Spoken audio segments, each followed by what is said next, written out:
Most Americans had to file their federal income taxes by May 17th, the IRS extending the deadline by a month due to the pandemic.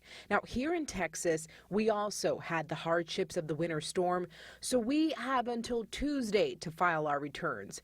Cathy DeWitt Dunn, President and CEO of DeWitt Dunn Financial Services, joins us with some tips for last-minute filers. What do we need to know, rather, about taxes and COVID-19 stimulus checks? Yeah, one of the things with COVID is that everybody that received the stimulus check, that was tax-free income, which everybody can enjoy. And you don't have to include that on your 2020 tax return. If you were due a stimulus check and you received one that was smaller than you thought, when you're filling out your taxes, you need to go ahead and use the recovery credit form that's available. You can log on to my website at DeWitt Dunn. I have that available. And one of the things that's interesting about that is that it's not going to impact your tax credit refund that you may receive, but if you end up owing the government money, they will just deduct it from the credit that you should have received. And if you made more than the income limit that was initially the income level that was for the stimulus check, if you exceeded that this year, you're not going to have to pay back any additional money. So that's great news for people that receive their stimulus checks. And with all the changes, Cathy, how do unemployment benefits affect our taxes? Right. Well, so many people were unemployed here in the DFW area. And the great news is if you did receive unemployment benefits, you're not going to have to claim $10,200 of those benefits and pay taxes on it if your household made less than $150,000. But if you and your spouse also receiving benefits, that doubles to $20,400.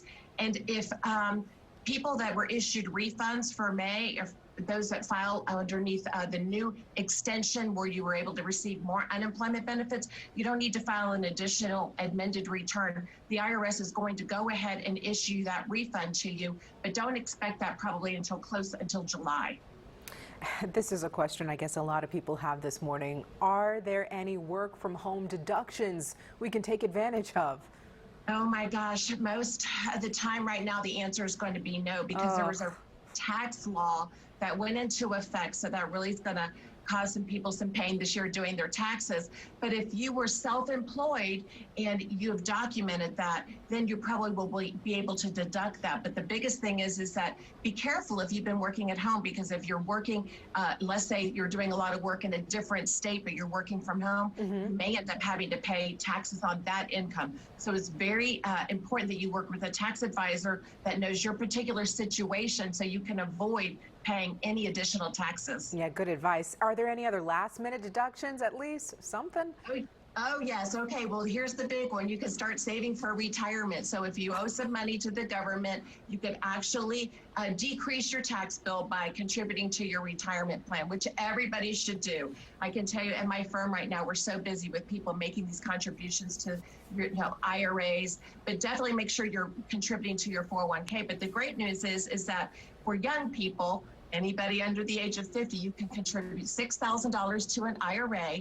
And if you're over 50, you can contribute $7,000, which is going to really impact your bottom line on your taxes. Ooh. And why not just pay yourself so then you can have a great retirement later down the road? Yeah, thinking about retirement. Now, I know we got an extension, but can we still file for an additional extension? I have to ask. Well, everybody loves extensions. The biggest thing about an extension is be careful, because you still need to pay the taxes that are due. So you could go ahead and file an extension, but that's going to carry you forward to October the 15th. But if you owe the IRS any money whatsoever, that money is due. You're just basically getting a little bit more time to get your taxes in order. But make sure that if you haven't filed the extension, then in the back of your mind, you think, well, I'm going to go ahead and let that extend October 15th. You may be subject to fines and penalties on the money that you owe. Right. You may want to avoid those fines and penalties. Cathy, thank you. Thank you for your expertise. Thank you. Have a great weekend.